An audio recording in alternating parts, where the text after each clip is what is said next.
जय सिया राम। मकर संक्रांति की ढेर सारी शुभकामनाएं। हमारे हिंदू धर्म में कोई भी ऐसा त्यौहार या कार्य नहीं होता जिसके पीछे कोई कहानी ना हो। हमारे धर्म में हर संस्कार, हर पूजा, प्रार्थना, कोई भी चीज़ हो, कोई न कोई वैज्ञानिक कारण जरूर होता है। आज मैं आपको धर्मराज के व्रत और उनकी एक कहानी सुनाने जा रही हूँ। ऐसा कहा जाता है कि इस कहानी को सुनने और व्रत करने से मोक्ष और स्वर्ग की प्राप्ति होती है। एक समय की बात है जब पृथ्वीलोक पर बब्रुवाहन नामक एक राजा हुआ करता था। उनका राज्य बड़ा ही सुखद और समृद्ध था और राजा भी बहुत दयालु थे। इसी राज्य में एक ब्राह्मण हरिदास भी रहता था। हरिदास एक तपस्वी था एवं उसका विवाह गुणवती से हुआ, जो बहुत सुशील, धर्मवती और पतिव्रता थी। गुणवती ने जीवन भर सभी देवी देवताओं की उपासना की, सभी प्रकार के व्रत किए और दान धर्म भी किया करती थी। इसके अलावा अतिथि सेवा को भी वह अपना धर्म मानती थी। ऐसे ही हंसी खुशी और ईश्वर की उपासना करते हुए वह वृद्ध हो गई। जब उसकी मृत्यु हुई, धर्मराज के दूत उसे अपने साथ धर्मराजपुर ले गए, जहाँ पर सुंदर आसन पर धर्मराज जी विराजमान थे।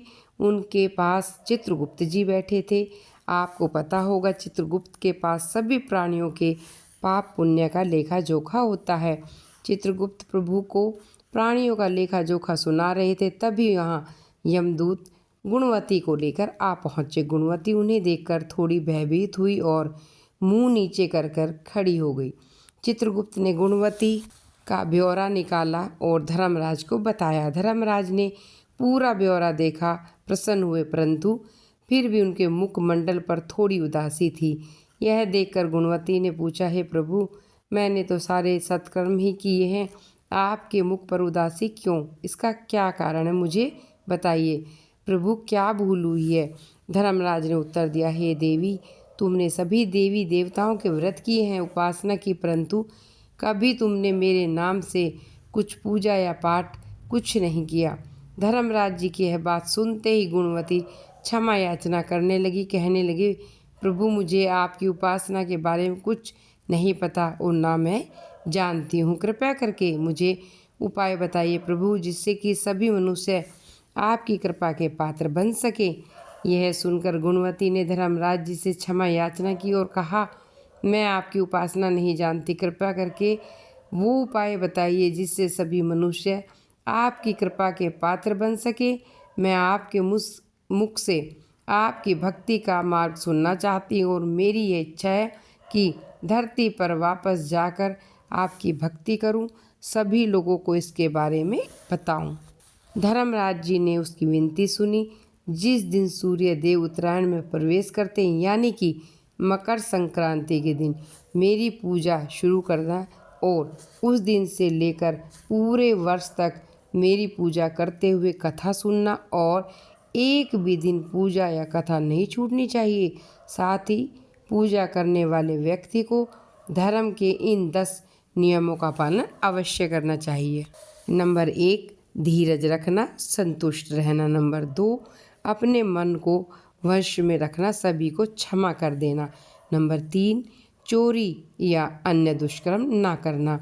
नंबर 4, मानसिक एवं शारीरिक शुद्धि, यानी पुरुष एवं स्त्री से बचा कर रहना।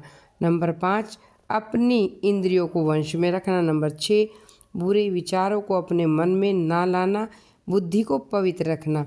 नंबर 7, पूजा पाठ दान पुण्य करना। नंबर 8, व्रत करना और व्रत की कहानी सुनना। नंबर 9, सच बोलना और सभी से अच्छा व्यवहार, सच्चा व्यवहार करना। नंबर 10, क्रोध कभी न करना। धर्म के इन सभी 10 लक्षणों का पालन करते हुए पूरे वर्ष मेरी कथा नियम से सुने, दान पुण्य परोपकार करे। अगली मकर संक्रांति पर इस व्रत का उद्यापन करे।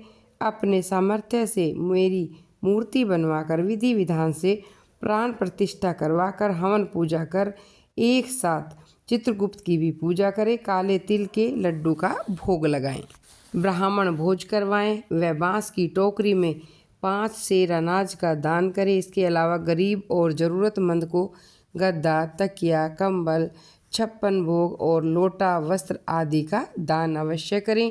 धर्मराज से व्रत की पूरी कथा सुनकर गुणवती ने पुनः धर्मराज से प्रार्थना की। कहा, हे प्रभु, आप एक बार फिर से मुझे मृत्यु लोक में जाने दीजिए, जिससे मैं आपके व्रत को कर सकूं, इस व्रत का प्रचार भी मैं लोगों को कर सकूं।